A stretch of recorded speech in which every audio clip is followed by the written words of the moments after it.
Okay, sorry for the delay. I need to get this recorded so that people who are absent and stuff, and so people can go back and look at stuff as well. Okay.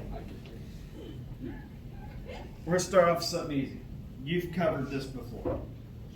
You've heard the term valence electrons. Okay? So for us, valence electrons are going to be those electrons that are located outside, or they're on the outside shell, the highest energy level shell that we've got.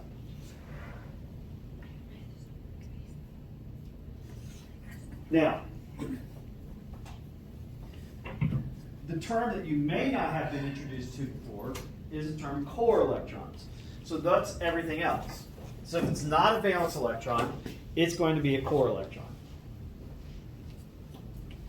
Now the periodic table can tell us how many of valence electrons we have fairly easily. So everybody look at the periodic table.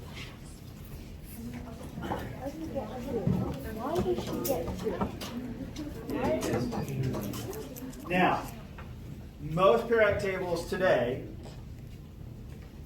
the modern ones, and standard, is they're numbered 1 through 18 across the top. An older numbering system that was used when I was in school used Roman numerals and letters, letter A and B. So on the green periodic tables, you have both of those. On the periodic table I have over here on the wall, you also have both of those. Okay? Now, I think the green ones, though, I don't have the Roman numerals on the short parts of the periodic table. Okay? Which is fine. We don't need those. Now, the number that you have at the top of the group is going to be your indicator of how many valence electrons you've got. If you look in the ones place, if it's numbered 1 through 18. So in group 14, that's carbon's group, it's going to have 4 valence electrons. Because the ones place for 14 is 4. You could also, if your periodic table has the Roman numerals, look at the Roman numerals. It's Roman numeral 4. So that's how we can look at a periodic table and determine how many valence electrons you have relatively quickly. Now, we're not going to look at the number of valence electrons, at least right now, for those elements that are in groups 3 through 12. So the short part of the periodic table. We're not going to worry about those for right now. Okay?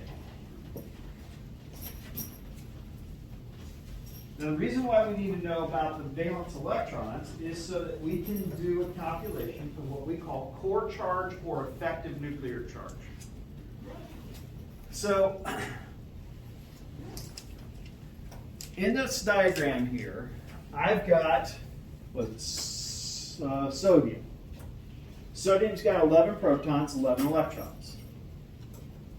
In my little diagram up there, we've got the first energy level has got 2 electrons. We've got the second energy level with 8 electrons. You guys more than likely know that pattern.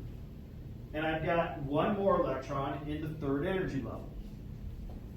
That red electron, that is our valence electron. It is attracted to the nucleus by 11 protons. And if I wanted to write out an equation like we have been to represent that, I would have V equals K Q1 -1 plus 11 D. Okay? Everybody okay with that? But what else do I have? I've got that electron being attracted to the nucleus, but what else do I have?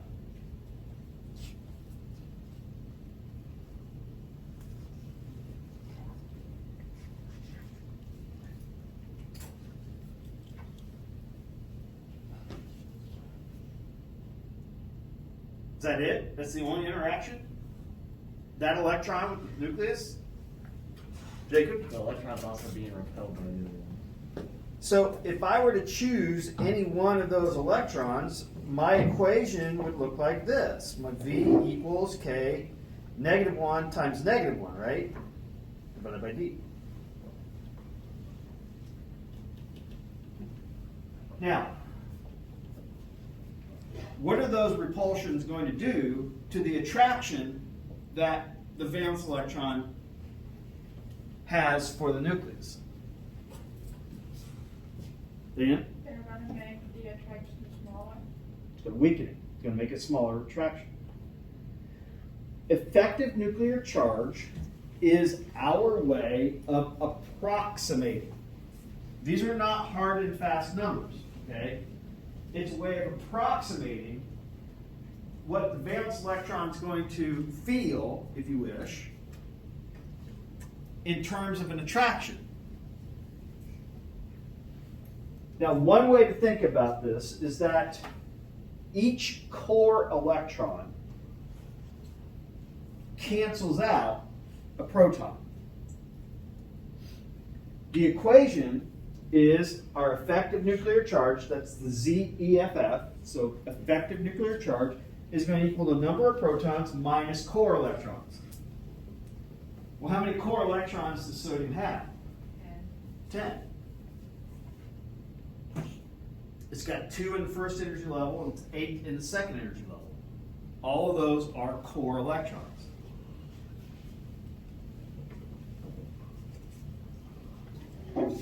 (11 minus 10 is? And that's why you get the +1 in this diagram here. Okay? So this diagram is representing what the effective nuclear charge would be attracting that electron.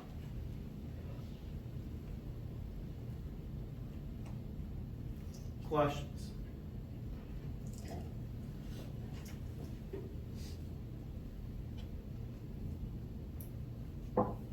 So let's say I had aluminum.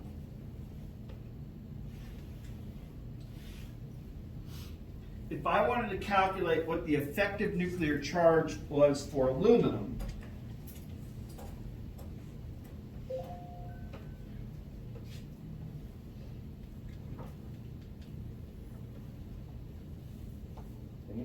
Here we go.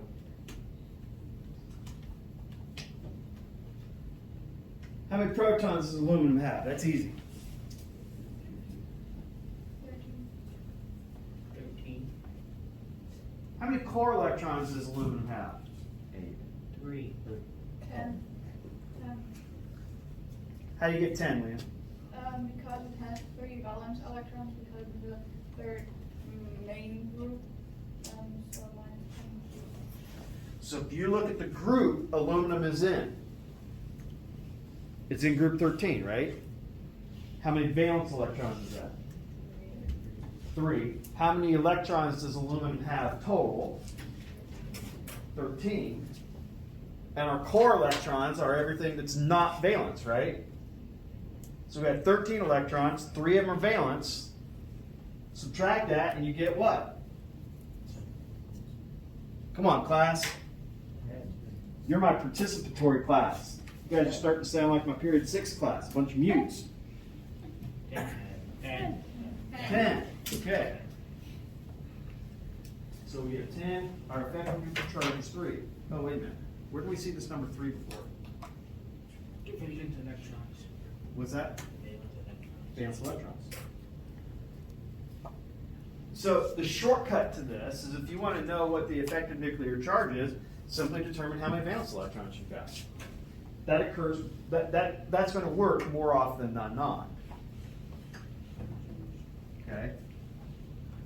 So you can look at the periodic table and essentially tell what the effective nuclear charge is by simply looking at how many valence electrons do you have.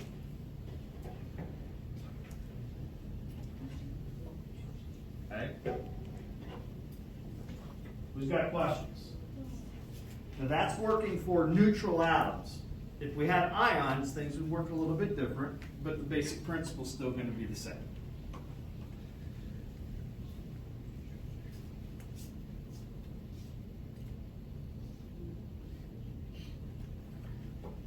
So this is a table of the effective nuclear charges for all the groups. Now notice the short part of the periodic table, the transition metals, looks a little bit different. They all have the same value of +2. There's reasons for that. I'm not ready to go into those yet. We will. But for the taller groups, it's pretty simple. It goes straight across, 1 through 8.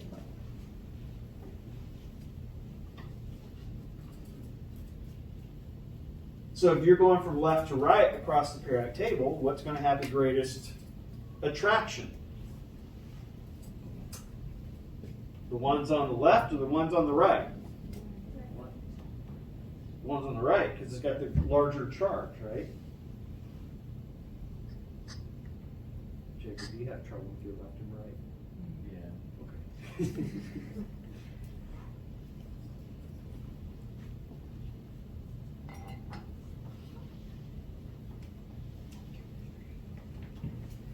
Now, these two examples here are showing the comparison between elements that are in the same group. So in the left half, I've got sodium and lithium.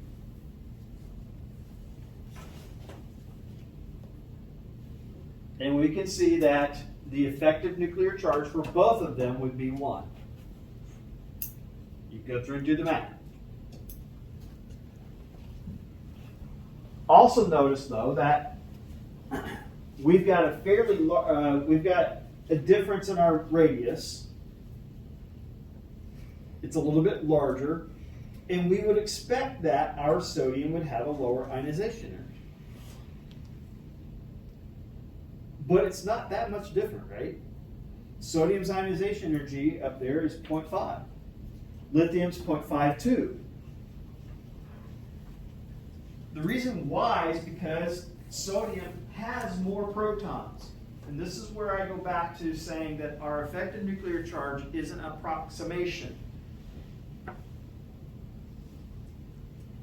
Sodium with 11 protons versus lithium with only 3 is going to have overall a larger attraction for the electrons. That's why we don't see as great of a difference. But we can use these effective nuclear charges to make comparisons a little bit simpler. And I forgot. Pretend that's not there. Okay, there we go. For chlorine and fluorine, same thing. In chlorine, fluorine, they both have effective nuclear charges of 7. Chlorine being a larger radius is going to have a lower ionization energy, but not as low as you might think, simply because it has just more protons than what fluorine does.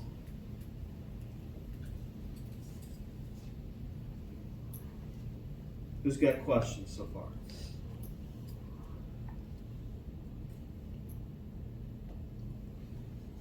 All right. It's going to be easier for you to look at the numbers on your screen. So zoom in on that so you can see what the patterns are. What trend in atomic radius is observed as one moves down a group on the periodic table? So groups, or they're also called families, they're up and down. They're the columns on the periodic table. So within a group, top to bottom, what's happening? Liam? They're becoming bigger because they have more shells that's going down. Each time you take a step down on the periodic table, you add another shell. Now, your periodic tables here don't have them labeled, but that one up there on the board does. If you look at the left of the periodic table, it's got numbered down 1 through 7. This one on your screen, on your display does. Your paper ones don't. So cesium It's in the 6th period, that means it's got 6 shells. The more shells you got, the bigger the atom.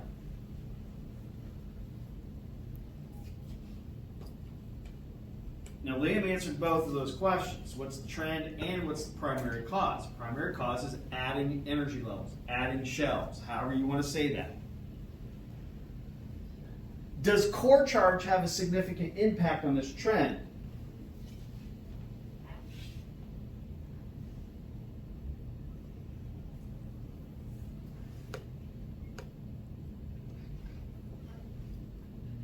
No. No. Why? Why doesn't effective nuclear charge have a significant impact here? And the answer's on the screen right now. Core charge is the same for all of them. It's the same for all of them. If the core charge is the same for all of them, that's not going to be the factor. The factor is you have more shells.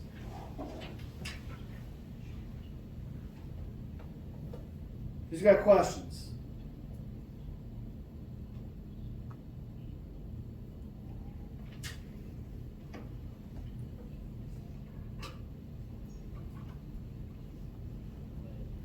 So the number's like how big the outer shell is? Yes. Well, yeah. So when we measure the size of the atom, we're measuring the distance between the nucleus and what would be the outer edge or the valence shell. So yeah. Okay. Okay. Liam? Will we always call them the group from 1 to 18, or will we also call them like from 1 to 8 are the main groups, and then the other ones? I'll call them, I go back and forth because I grew up calling it main group 1 through 8. Yeah, that's what I'm. And that would be the Roman numerals. Yeah. But I've also started to try to call them by 1 through 18 because that's the standard now that scientists in chemistry do.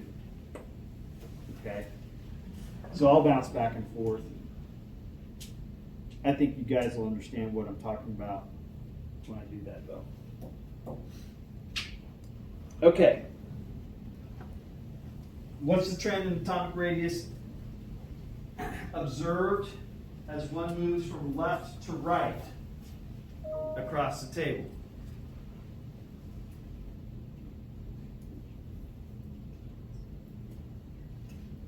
What do you see, class? Bigger or smaller? Class? Smaller. Okay. Does that make sense? Terry? Okay, so when you go down, you add a shell, and when you go right, you lose energy, or core charge. Hold on. Think about what you said. When you go down, you add a shell. Good. You go That's right. why they get bigger. When you go right, core charge goes down. Goes up. Goes up. What's not the core? It's the valence. What's that? It's the valence, not the core. Well, the core charge, the number of valence electrons goes up, but you also add more protons, right? Oh, yes, okay. So as you go from left to right, so on the periodic table, as you go from left to right, you are adding more protons, but you're also adding more electrons, correct? But where are the electrons going as you go from left to right? Where do they get placed in the atom for the most part? In the atom shell, not the core. What's doing the blocking of the attraction? The valence or the core electrons? Core. And is the core electrons changing as you go from left to right across the table? Yes. No, because you're adding the electrons to the valence. So if the core electrons aren't changing, you're not changing the repulsion from the core electrons. You're simply changing the attraction because you've got more protons being added. What's a core charge? The core charge is that effective nuclear charge. They go by either name. So those numbers that I got up there on the board. Yeah, but like what does it mean?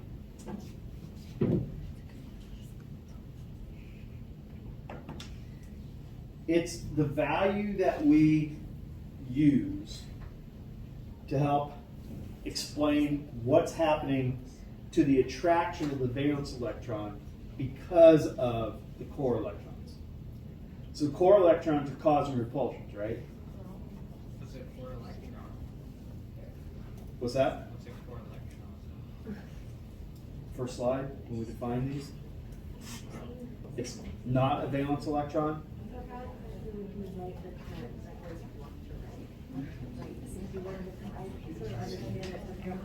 So the trend is they're going to get smaller.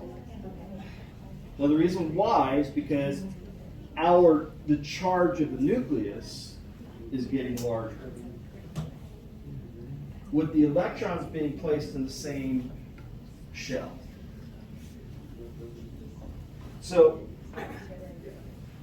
if we look at this here, going down, there really is only one reason for the increase in size. That's you add another shell. Even though you are adding more protons. Okay, so you're going to have more protons, you're going to have more attraction to the electrons, but those electrons are going in a shell further away. That's why they're bigger. As we go from left to right across the table, they get smaller. That's because we're adding the electrons to the same shell, but we're increasing the number of protons in the middle. So that attraction is going to be, that's where the core charge comes in. So as we go from left to right, our attraction for the nucleus, so if the core charge represents the attraction that the nucleus has, the attraction the nucleus has is greater as we go from left to right. That's going to cause those electrons to shrink in. Paul, did that answer your question enough? Yeah. You don't sound too confident on that. I'm really confused. How far back do we need to go? Not really sure.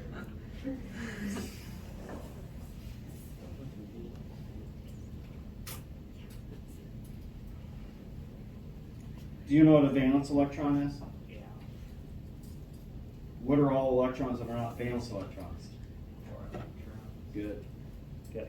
So, what are the core electrons doing to the valence electrons? But what do any electron do to any other electron? Repulse it. They repel. So those core. So we look at this. All the electrons are repelling each other, but our focus is on the valence electrons. So those valence electrons are being repelled by the core. That's going to tend to force those electrons where? In or out? Out. Okay. What is that repulsion going to do to the attraction that the valence electron has for the nucleus? Is it going to cause that attraction to increase or decrease?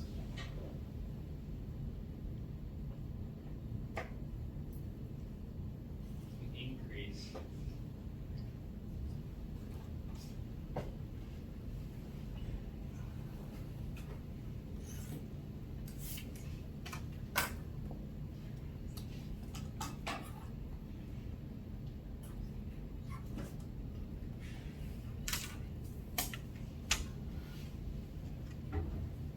Read that piece of paper for me. Paul, What piece of paper? the one I'm holding. No, Elena, don't move. Read that piece of paper for me. Don't move. Read. You saw it when she moved, didn't you? Yeah. You ruined it for me. It kind of looks like a 5 for Wednesday. It's like a good Wait, can I read it? I'm gonna- An 8? I got this. Yeah, it looks like Is that like a little green little? Well, here's why I held it here, because I this is also called shielding effect, although I haven't used that term for a while. What are those inner electrons okay, what is Elena doing to your view of this piece of paper? She's in the way. She's blocking it, right? That's why I picked this position here. Because if I held it right here, you'd be able to see it, right? So think of this as like you're at a concert or a theater. If you're in the back, is it easy to see? Yeah. No, because you got all those fat heads in front of you, right? So, and if you got somebody sitting with the thing on her head, It doesn't obstruct my view. It just sits on my head. I'm sorry. I couldn't resist. I cannot resist. So, what are these doing to the view that this electron has of the nucleus? Are they blocking it? No. How are they? Okay, they're moving around constantly. Sure.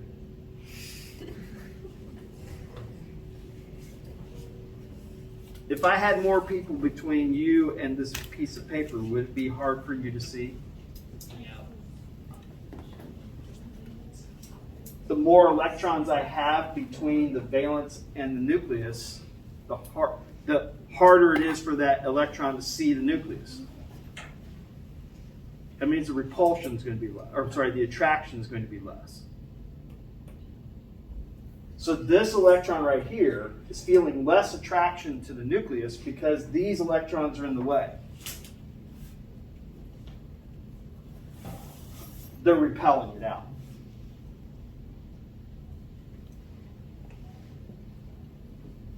So in this equation right here, where I said this equation describes the attraction between that electron and this nucleus, ignoring those electrons completely.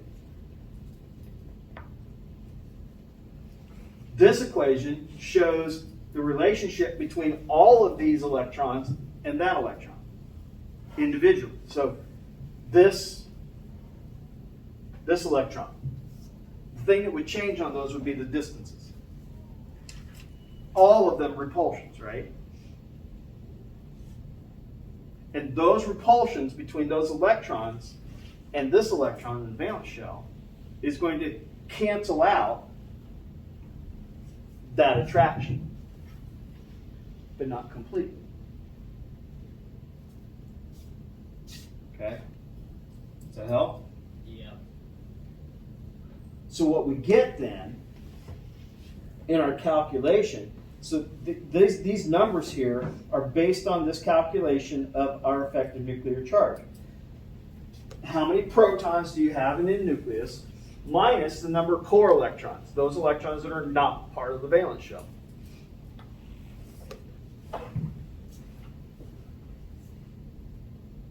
For aluminum,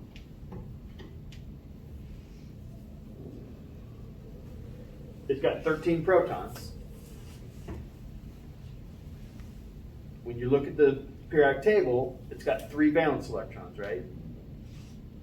It's got 13 electrons total, meaning that 10 of them are going to be core. 13 minus 10 plus 3. So this is what the attraction for the valence electrons in aluminum we are approximating. So those 3 electrons in our valence shell, they're not being attracted, they're being attracted by 13 protons, but the repulsion due to the core electrons is reducing that to make it feel like it's only 3. Okay?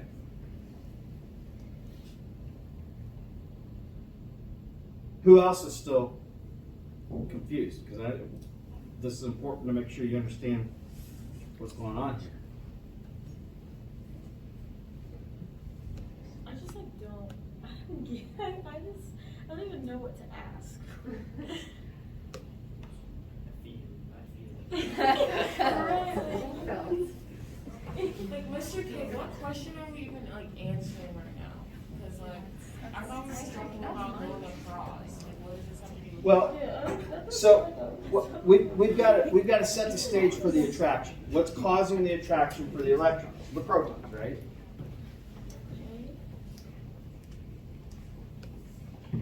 if I look at this alone, so you guys, it's not unfamiliar, right? We got circles and dots representing the electrons. We got electron energy levels. And we've been talking about for the last couple of class periods. There's attractions and repulsions. The attractions occur between what? The protons and the electrons. There we go, the nucleus and the electrons. Because that's where the protons are. But all the protons are in the nucleus, tiny, tiny little area. But it's not just attractions between the nucleus and the electrons. We also have what? And what do repulsions do to the attractions? They lower them. They don't cancel them out completely, they lower. What we're doing with the effective nuclear charge is putting a number to that. So what we're saying is for these elements in this group,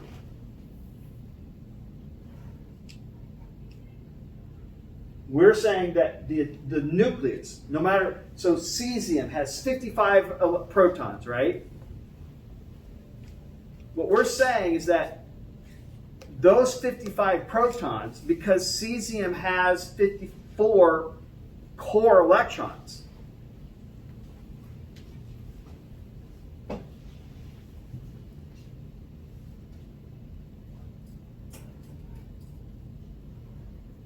so I've got a nucleus of plus 55. Out here, I'm going to have my electrons. So this is my valence electron.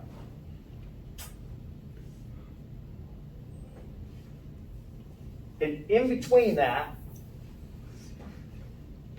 how many electrons do I have? 54.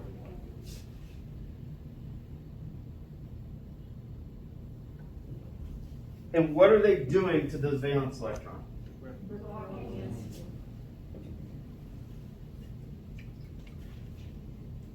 So they block the valence electron's attraction? Is that what I hear? It's one way to think of it, or you can say that they repel that electron, canceling out the reattraction To the nucleus. to the nucleus. That's a valence electron. Correct. Okay. Because we're all focused on that valence electron.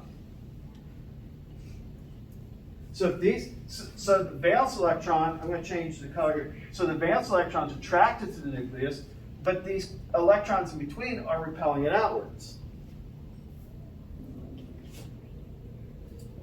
That's why one way you can think of the core charge or the effective nuclear charge is it's how much do the core electrons cancel the attraction?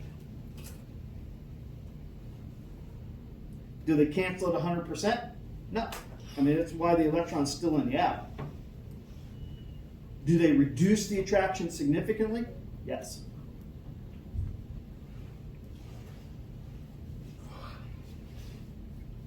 Are we good? Does that help?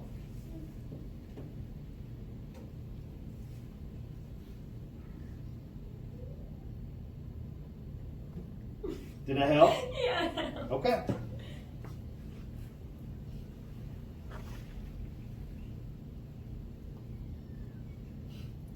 So as we go from left to right, what happens to the size? We said it. It's small. Now why? And into the same shell. But what's increasing as you go from left to right? The attraction to the nucleus, because the core charge is greater. Why is the core charge greater? You got more protons.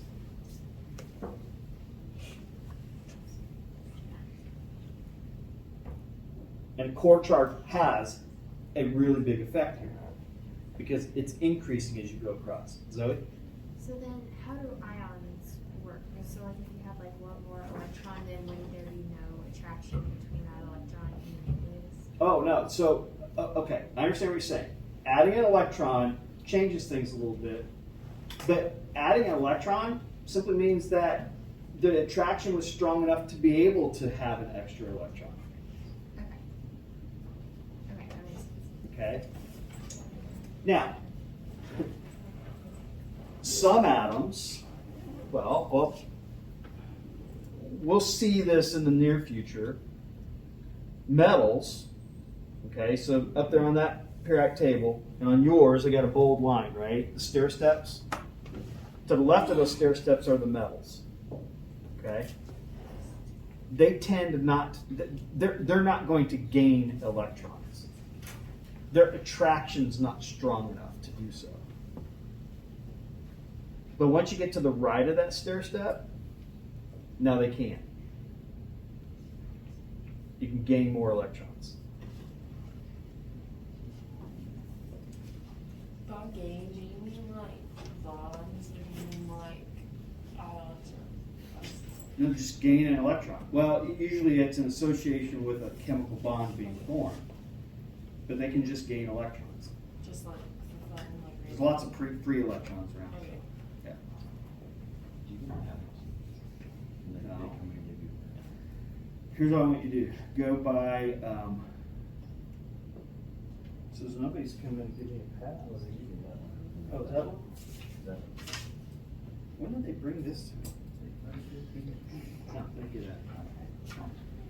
Bye, Joey. So you're after math. Bye, Joey. It kind of does.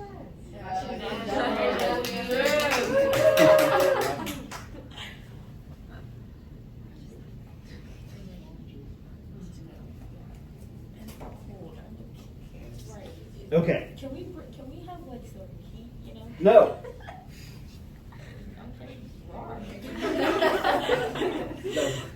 I'm comfortable. I'm fine. So you're not, so you guys are okay when you're on. No, wait a minute. You guys understand. I'm comfortable. That's the most important thing. Wow. That's crazy. I know if it was warm with you, I'd listen. Okay, so I want to get through this relatively quickly because we've got some important things to get to. So I hope you have at least somewhat of an understanding of why the radius is getting smaller. Yes. Okay. Now, this is a graph. So this is basically plotting with little spheres, showing you the relative size of these atoms. So we got lithium, and so we're focused on lithium all the way across to neon. It's the second row of the periodic table. So in this, we see that we've got a big difference in size between lithium and beryllium, but we have a really small difference in size between fluorine and neon. Why?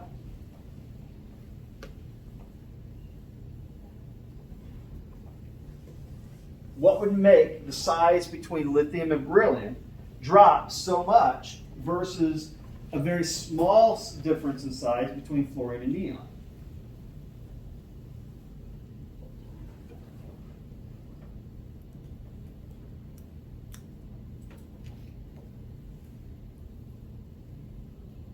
Will you re-ask the question? Yeah, say that again.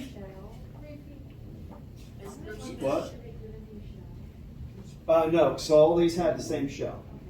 Okay? Jacob? Would it be more core charge? Has to do with the core charge. We need to run it back and ask again. Right. So why do we have a large difference between lithium and beryllium, but a small difference in the size between fluorine and neon? Because like having that many extra valence electrons, like having a lot, is like adding another one is not that big of a deal. You know? Like it's like it's I like mean, if you're you have, not like, wrong, No, right? but let's bring in some of the terms that we've used. Oh. It's too cold. I can't even focus. It will. I mean,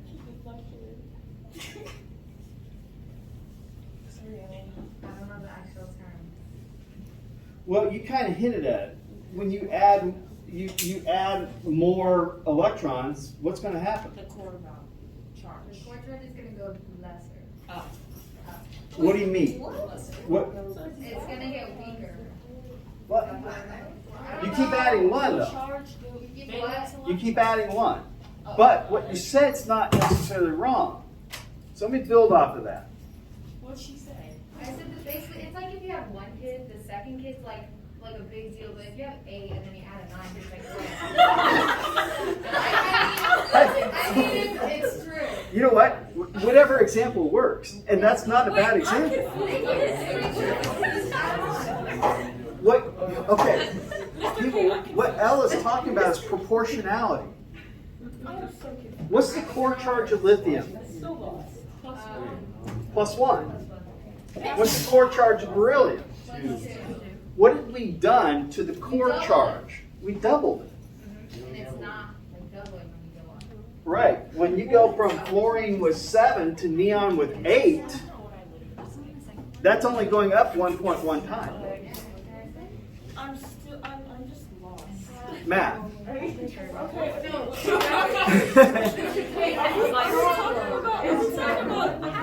Okay, so look, class. If I double Q, if I multiply Q by 2 times, Which Q? We have 2 right out loud, we've been talking about Q for the last 5 freaking class periods. There's 2 Qs. There's Q1 and Q2. It doesn't matter. It's just Q. Doesn't matter. If you want to Okay, so Change one. just use X. Right. No. What? Q. If I double one of the, either one, never mind. If I double Q, what has to happen to V? V has to get bigger. How much? Double. I double it. Okay, but what? If I multiply Q by 1.1, what's going to happen to the value of V?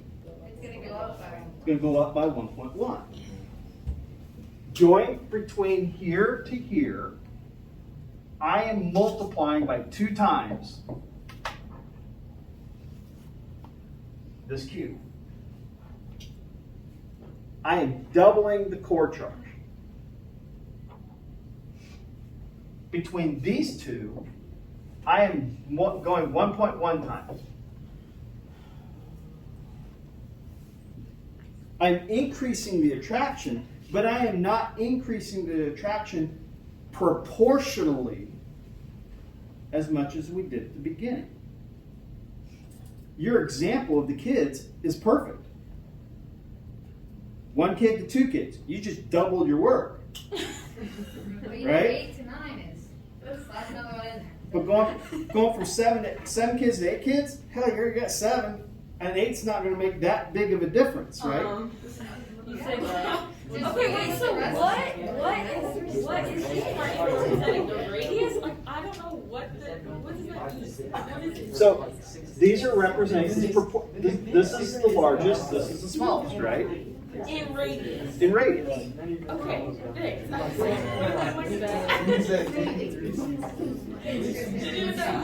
so sorry. Sorry that I was interrupting this challenge. It takes me a while to I want to give you a example of it's not like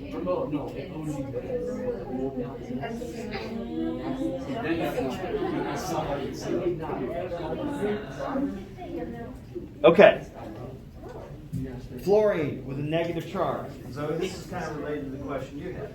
Fluorine with a negative charge. Zoe with a negative. Fluorine with a negative charge is going to be a larger atom than fluorine neutral. Why?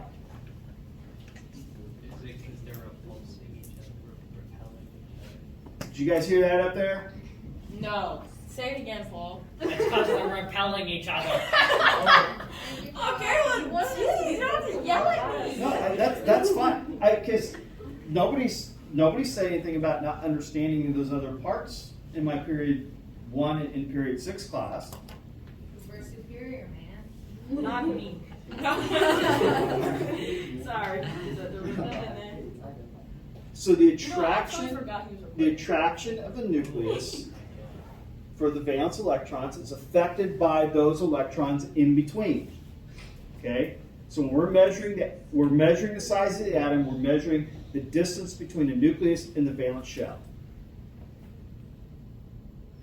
If you have more protons, you're going to attract the valence shell. In fact, you're going to attract every electron more strongly. If you have what? Say that again. If you have more protons, you're going to attract every electron more strongly. Alright, yeah, that makes sense. And if you're not changing the number of electrons between the nucleus and the valence shell, then you're not really changing the repulsion due to that. So as we go from left to right across the periodic table, the additional protons increases the attraction for all of the electrons and makes the atom smaller.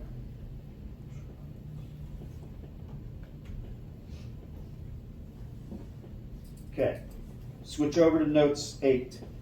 Wait, I have a question. Switch over to notes 8 as you're asking the question. So what would happen if you have more electrons than protons? Would everything just fall apart and No. we just let them go? No, and that's what Zoe asked about earlier. You can have more electrons than protons. It's going to make a negatively charged ion. Okay. The reason why you can have that is because the attraction for the electrons is strong enough to allow for it. Now, if you do add extra electrons compared to a neutral atom, it's going to be bigger because those electrons that have been added increase the repulsion.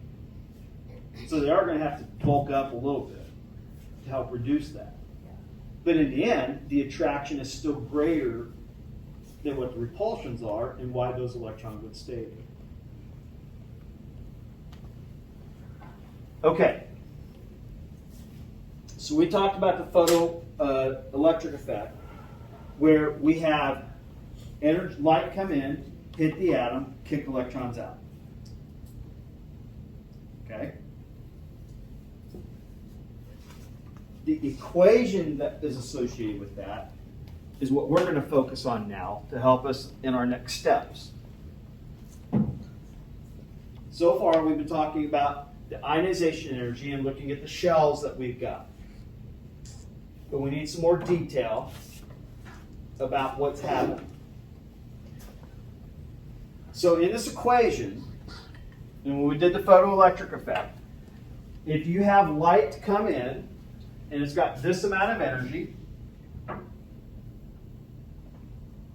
if that energy is enough to kick the electron out, that's the ionization energy, and any extra energy will show up in how fast the electron is going to move.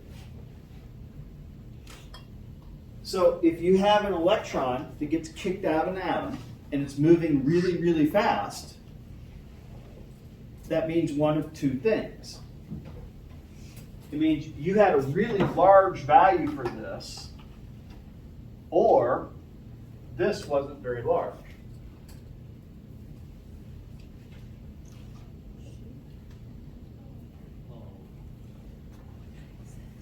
What is that? What?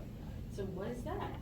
That's called the photoelectron spectrograph. Boy, what? Are we gonna be using that? It looks like. Now, in our photoelectron spectrograph, what this does is it uses the idea of the electrons getting kicked out, but now we put numbers to them. We're not going to put numbers to them, but we put numbers to it and measure what those energies are. So if you take this equation right here and rearrange it, we can find out what the ionization energy is. So in this is light that comes in. If that light has enough energy to kick the electron out, I'm not talking about move it to a higher energy level, I'm saying kick it out, ionize it. If we know the amount of energy that light comes in with, that's the energy of the photon, and we measure how fast that electron is moving. So that electron is going to come through here, and where it hits over here will tell us how fast it's going. If it's moving really fast, it'll hug this outer edge and hit here. If it's moving slower, it'll hug this inner edge and hit here. So we can tell how fast the electron moves based on its position on the detector.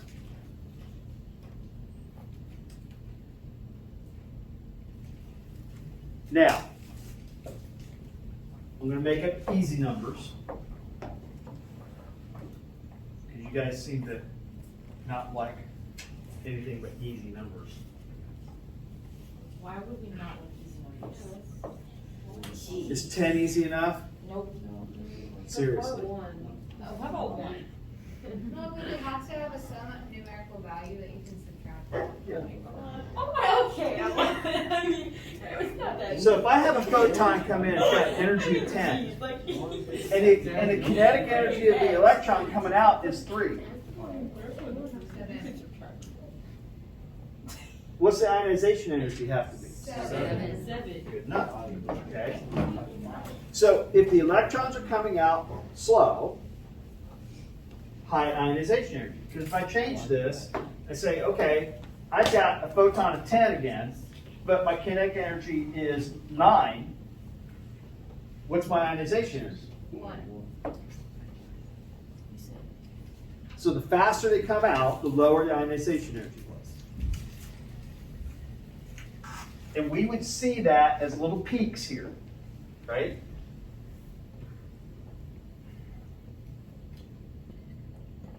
Questions? I'm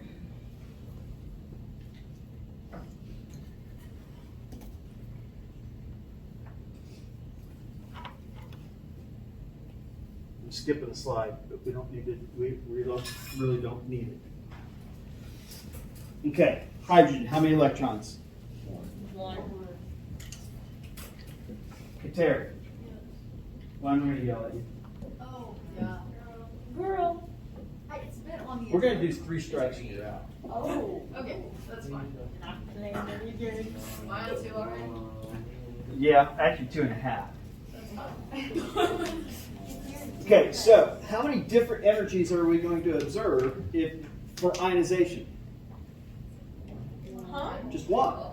There's only one. That electron is only one specific distance away from the nucleus.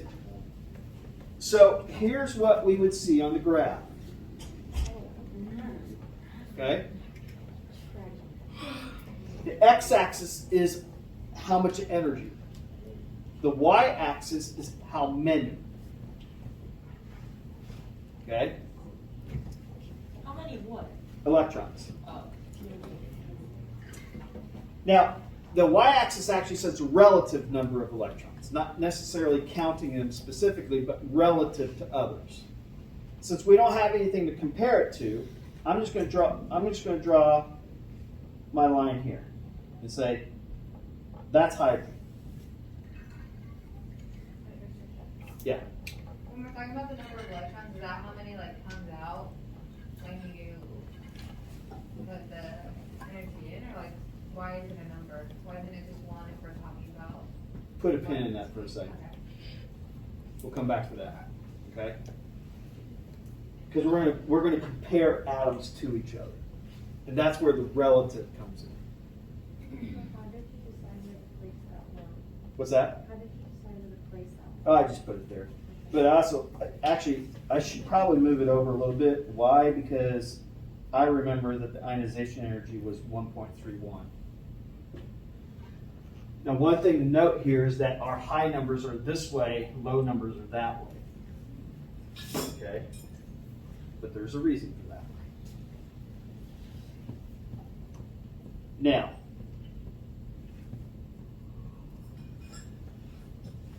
that's what the actual graph would look like. Okay? Now, the pattern on this is we're going to look at an element, we're going to draw it, and then we're going to look at what it really is. Okay? Did you just say drawer? Yeah, I said drawer. Is that okay? Drawer? Is that how you say draw? No, it's draw. But Drawer. helium. How many electrons? 2. How many ionization energies would we expect? 2. Wait, 1, because it's at the top. Huh? What do you mean by What? So, how much energy would it take to remove this electron compared to the amount of energy to remove that electron? The same. So how many different ionization energies would you say? One. But if there was if it was like a different, let's say it was like I don't know, lithium, would it be different then? Yes. So We'll there'll see be why. two. We'll see why. Alright.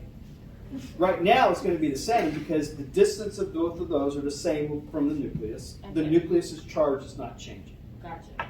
So if we were to write out our equation, we would have V equals K -1 for the electron plus 2 for the proton and D. And both of them would have the exact same equation. Everybody's okay with that? Now, I'm going to go back up to this. Actually, I'm going to change this a little bit. Oh, crap. I'm going to make it this. Now, that's hydrogen. Is it going to be more or less energy to remove the electron in helium than it is from hydrogen? More. Why? There's more electrons. Oh, the shell's full. Not because the shell's full. 2 electrons. Not because there's 2 electrons. There's 2 protons. You got more. The more protons, the harder it is to remove the electron. Always.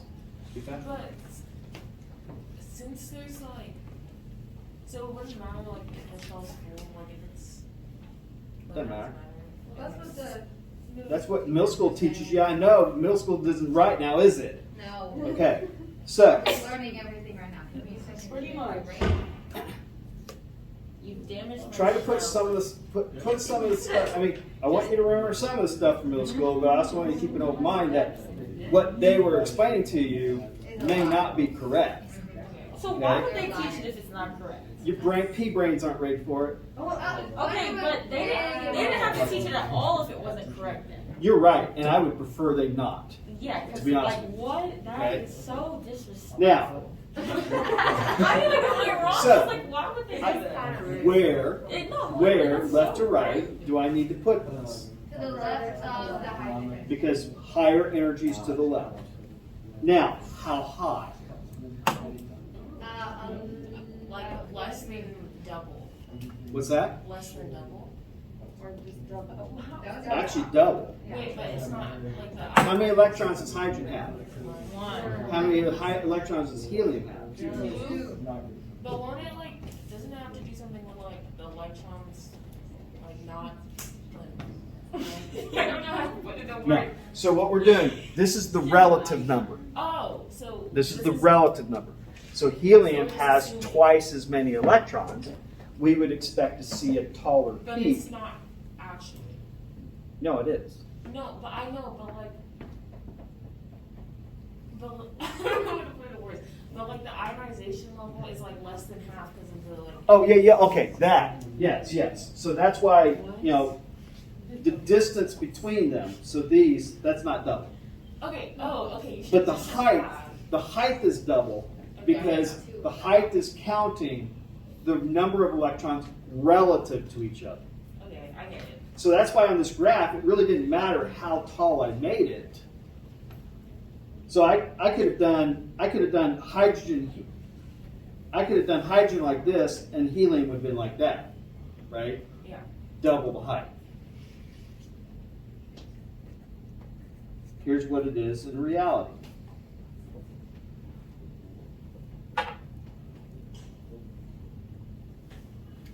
We got helium requiring more energy than hydrogen. We have the height being double the height of hydrogen because hydrogen only has 1 electron versus helium's 2 electrons that would have that energy. Everybody okay? Repetition is something here that's going to help. So let's look at the next element. Lithium. Kristen, Yes. I'm going to come back to you because you already kind of looked ahead at this.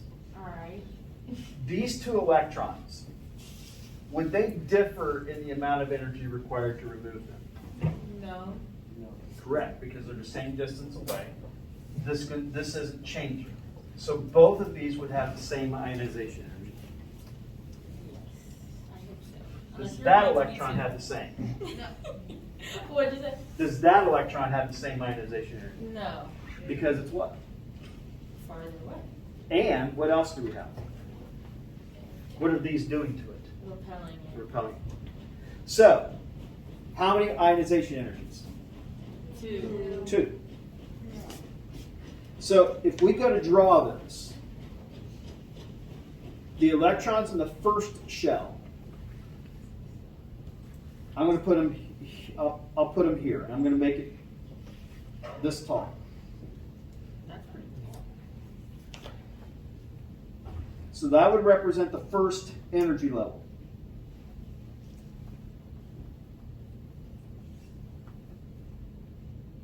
Two electrons. Where is the second energy level electron going to go? Left or right? Does it require more or less energy to remove the electron in the second energy level? Left. So left or right? To the right, because lower energy is over here. Okay? Over this side. This is lower energy. Okay, so it's like, okay, so it's 1. So it's, so.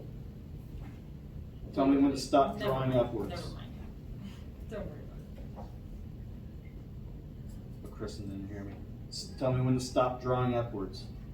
I'm not gonna tell you. I do not know. Is it about Stop. Stop there. No, you didn't stop him. I don't know. I don't Go, know. stop, right now. Why? You just got half the number, or the second level has half the number. I'm just gonna. We have 2 electrons here, right? Yeah. That's 1. But only 1. Okay. Wait, So so if one is half. if the second one is more full, So this, the first energy level, the left to right is telling us this is higher energy than this is. The left to right, this is a higher energy than this. The height up and down is essentially counting. We have 2 electrons in the first energy level, but only 1 in the second energy level. So our heights relative to each other, proportionally. The first energy level should be twice the height of the first energy level. Is that always true? It's always going to be proportional, yes. Okay, so the first energy level will always be on the left side because it has more energy. Correct. Seriously. Mr. K. Mr. K. Yeah. What happens if the second energy level has more? What do you mean? More electrons? Yeah, it has more than 2 energies. We're gonna do that. Okay. Maybe. Oh, this has not been a good day. Oh, I'm so sorry. Okay, you guys are gonna have to follow along. All right. So.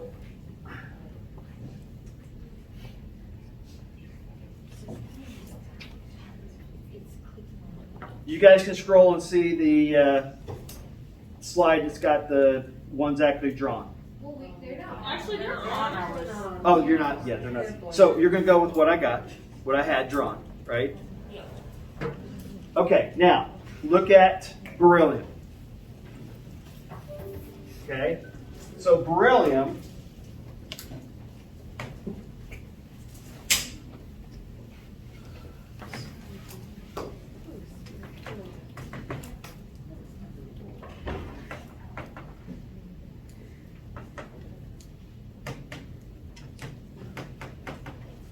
Okay, so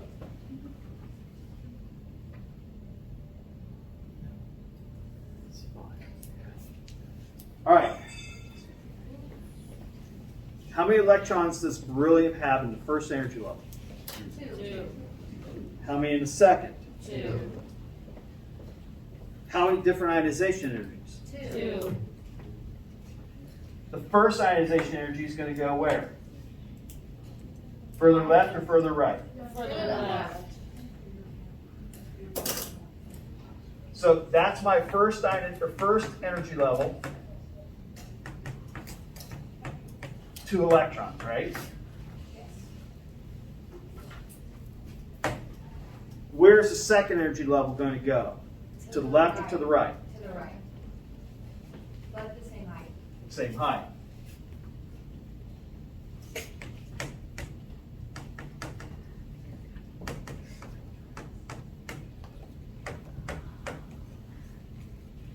Everybody okay? Yes. Okay, so what if it was like 2 in the first, which always will be, but then 3? So boron. Alright.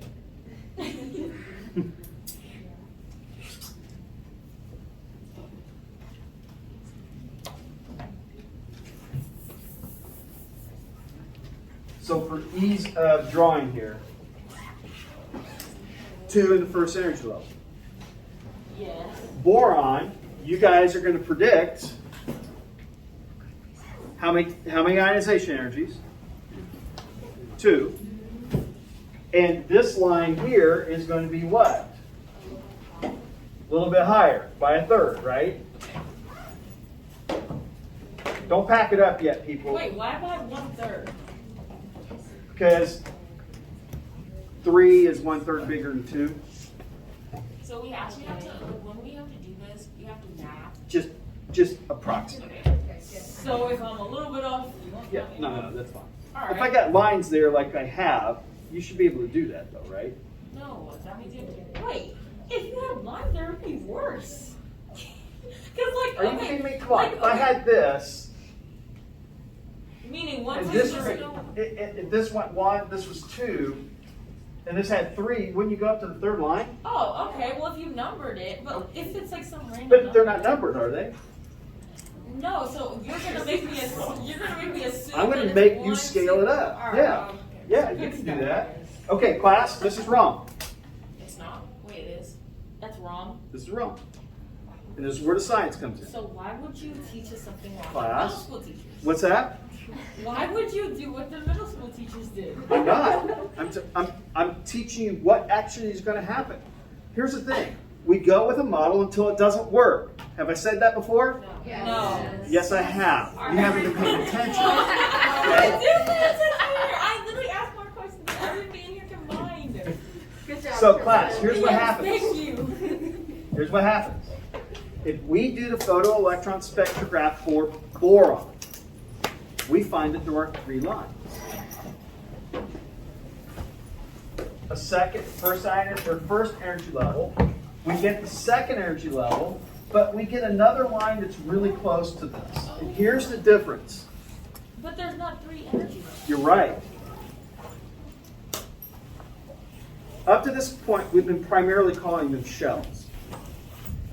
We're going to switch and transition to energy level because energy level kind of implies that there may be a range of values there. So one of the things to note here is that our first energy level is very different in energy than our second. But these 2 are relatively close to the same. Okay. Okay? We'll pick up You with go this over on that Thursday. again? Yeah. We'll pick up with